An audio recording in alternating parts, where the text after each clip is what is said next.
அனைவருக்கும் வணக்கம். Option ட்ரிக்கெட் rate channel மூலம் உங்களை சந்திப்பதில் மிக்க மகிழ்ச்சி அடைகிறேன். நான் உங்கள் சந்தோஷ். இந்த வீடியோவில் சென்ற வாரம் பேங்க் நிஃப்டி எப்படி இருந்தது, அடுத்த வாரம் எப்படி இருக்க வாய்ப்பு அப்படிங்கிறத நம்ம பார்க்க போகிறோம். இது அனைத்துமே ஆப்ஷன் செயின் அடிப்படையில், ஆப்ஷன் பிரீமியத்தின் அடிப்படையில் பார்க்கிறோம். நம்மளுக்கு வரைபடமோ நியூஸ் பேஸ்டோ இண்டிகேட்டர்ஸோ எதுவும் பார்ப்பது கிடையாது. இது பயிற்சிக்கான வீடியோ, எந்த பரிந்துரையும் நாம் வழங்குவதில்லை. இப்போ பார்த்தீங்கன்னா மார்க்கெட் சென்ற வாரத்தோட ஹையை பிரேக் பண்ணல, சென்ற வாரத்தோட லோ பிரேக் பண்ணல. சந்தை அதற்கு உட்பட்டு இருக்கு, ஆனால் ஓப்பனுக்கு மேல் முடிவுற்றுள்ளது. இது ஒரு பாசிட்டிவ் சைனிங். ஏன்னா 2 வாரமும் ஓப்பனுக்கு மேலே க்ளோஸ் ஆகிருக்கு, அதற்கு முந்தைய வாரம் ஓப்பனுக்கு கீழே க்ளோஸ் ஆகிருக்கு. அப்போ இது ஒரு தாக்கம் எப்படி உருவாக்க போகுது அப்படிங்கிறத பார்க்கணும். நம்மளுக்கு சந்தை திங்கக்கிழமை ஆரம்பமான விலை 38,641. அதே மாதிரி நம்மளுக்கு ஓப்பனுக்கு மேலே நம்மளுக்கு போனது 929 புள்ளிகள், ஓப்பனுக்கு கீழ் 204 புள்ளிகள். நம்மளுக்கு ஹை 39,570, லோ பார்த்தீங்கன்னா 38,437. அப்போ இந்த ஹை டு லோ நம்மளுக்கு 1,133 புள்ளிகள். அப்போ நம்மளுக்கு என்ன தெரியணும், ஒரு வீக்லியோட ரேஞ்ச் அப்படின்னா நம்மளுக்கு மார்க்கெட்டில் ஒரு 1000 புள்ளிகள்லேருந்து 1500 புள்ளிகள் ஒரு வாரத்தோட ரேஞ்சாக இருக்க போகுது. அந்த ரேஞ்ச் என்ன அப்படின்னா இந்த ஒரு கேண்டில் சைஸ்ன்னு சொல்லுவாங்க. ஒரு கேண்டிலோட ஹையுக்கும் லோவுக்கும் உண்டான வித்தியாசம் இதுதான். அப்போ இந்த கேண்டிலோட சைஸ் நம்மளுக்கு 1000 to 1500 புள்ளி இருக்கணும். அப்போ 1000 to 1500 புள்ளி தான் நம்மளுக்கு இருக்கணும். அப்போ நம்மளோட இம்பேக்டட் என்ன, மார்க்கெட் எங்கே முடிஞ்சிருக்கு, 39,305 முடிஞ்சிருக்கு. அப்போ மார்க்கெட்டை பொறுத்தவரை 39,305க்கு கீழே ஓப்பன் பண்ணி நம்மளுக்கு இந்த ஹையை பிரேக், அதாவது இந்த க்ளோசிங்கை தாண்டாத வர மார்க்கெட் என்னாகும், அந்த வாரம் ஃபுல்லாக 1000 to 1500 புள்ளிகள் கீழ் நோக்கி தான் செல்லக்கூடிய வாய்ப்பாக இருக்கும். அதே மாதிரி நம்மளுக்கு ஓப்பன் கீழே நடக்குது, ஆனால் லோ அதுக்கப்புறம் போகலை அப்படின்னா அந்த ஓப்பனுக்கும் லோவுக்கும் உண்டான கேப் என்னவோ அந்த கேப் ஒரு 200 பாயிண்ட் அப்படின்னா மீதி அந்த ஓப்பனுக்கு மேலே 800 பாயிண்ட்ஸ் மேல் நோக்கி தான் நடக்கிறதுக்கு வாய்ப்பு. அப்போ இதை பேஸ் பண்ணி அந்த ஓப்பன் ஸ்ட்ராட்டஜி அப்படிங்கும்போது ஓப்பனை பேஸ் பண்ணி ஓப்பனுக்கு கீழ் நிலை பெற்றால் அது நெகட்டிவ், ஓப்பனுக்கு மேல் நிலை பெற்றால் அது ஒரு பாசிட்டிவ். அப்போ ஓப்பன் டு லோ என்ன கேப் இருக்குது, அதே மாதிரி ஓப்பன் டு ஹை என்ன கேப் இருக்குது. அப்போது ஓப்பனுக்கு மேலே ஆனதுக்கப்புறம் ஒரு ஹையை, ஓப்பன் ஹையோ ஓப்பனுக்கு மேலே ஒரு சின்ன ஹையோ இருக்குது அப்படின்னாலே அப்போ ஓப்பனுக்கு மேலே அது நிற்கலை அப்படிங்கும்போதே அந்த இடத்துல பையிங் ப்ரெஷர் இல்லை, பையிங் ப்ரெஷர் இல்லை. ஏன்னா ஓப்பனுக்கும் ஹையுக்கும் இம்பேக்டட் டிஸ்டன்ஸ் ரொம்ப கம்மியாக இருக்குது அப்படின்னாலே பையிங் ப்ரெஷர் இல்லைன்னு அர்த்தம். அப்போ அதுக்கு கீழே தான் இருக்கணும்.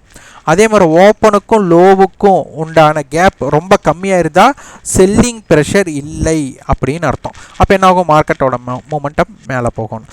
அப்போது நம்மளுக்கு ஹை டு ஹை பிரேக் ஆச்சுன்னா நம்மளுக்கு என்ன அர்த்தம், ஹையிலேருந்து காலையிலேருந்து ஹையே பிரேக் பண்ணிகிட்டு இருக்குன்னா அங்கே பையிங் ப்ரெஷர் இருக்குதுன்னு அர்த்தம். அப்போ பையிங் ப்ரெஷர் இருக்கிற மார்க்கெட்டில் போய் நம்ம செல்லிங்கை பார்க்கலாமா அப்படின்னா கூடாது.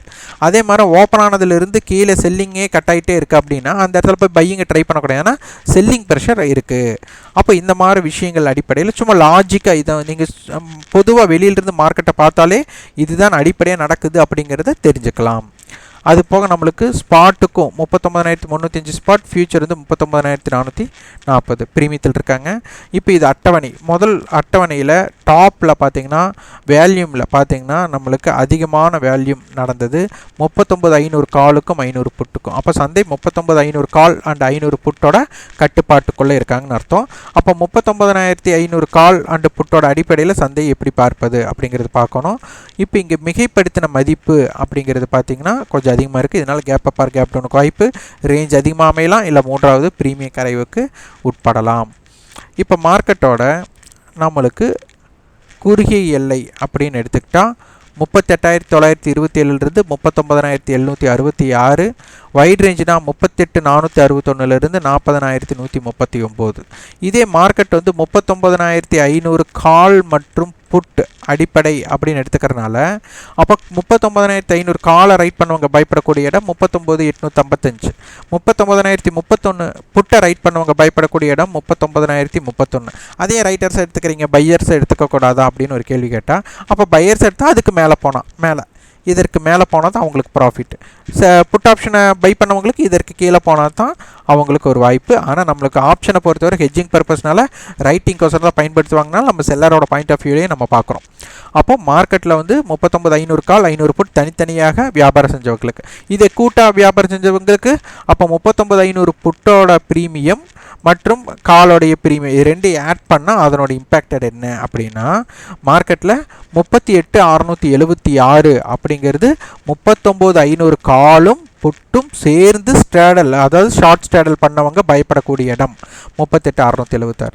40,324 என்னென்னா அதே மாதிரி 39,500 காலும் புட்டும் ரைட்டிங் பண்ணவங்க. அப்போ இந்த ரெண்டுக்குள்ளே இருக்கிற மார்க்கெட்டோட இம்பேக்டட் ஒன் சைடாக இருக்கக்கூடிய வாய்ப்பு. அதாவது இந்த இடம் பிரேக் பண்ண ஒன் சைடாக இதர் மட்டும் போகிறக்கு வாய்ப்பு இருக்கும், இதை பிரேக் பண்ணிச்சுன்னா இதர் மட்டும் கீழே போகிறக்கு வாய்ப்பு இருக்கலாம்.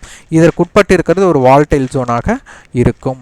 அப்போ இதன் அடிப்படையில் எப்படி சந்தையை பார்ப்பது அப்படிங்கிறது எல்லாம் நம்ம கற்றுக்கணும். இப்போ சப்போர்ட் அண்ட் ரெசிஸ்டன்ஸ் பார்க்கலாம். ரெசிஸ்டன்ஸ் 39,650, 39,855, 40,165.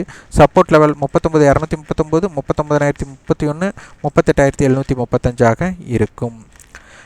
இதன் ஆப்ஷனோட பிரீமியத்தில் அடிப்படையில் பார்ப்பதற்கு நம்ம வந்துட்டு கட்டண பயிற்சி இருக்குது. நம்ம கிட்ட விருப்பம் உள்ளவங்க வந்து 9842610908 என்ற வாட்ஸ்அப் எண் இருக்கும். 8144220532 என்ற தொலைபேசி எண்ணுக்கும் தொடர்பு கொண்டு அதன் விவரத்தையும் உங்கள் விருப்பத்தையும் பதிவு செய்து கொள்ளுங்கள். இந்த வீடியோ உங்களுக்கு பயனுள்ளதாக இருந்தால் லைக் பண்ணுங்கள், ஷேர் பண்ணுங்கள், சப்ஸ்கிரைப் பண்ணுங்கள். கண்டிப்பாக உங்கள் ஃபீட்பேக்கை கமெண்ட் பாக்ஸில் பதிவு பண்ணுங்கள். நன்றி, வணக்கம்.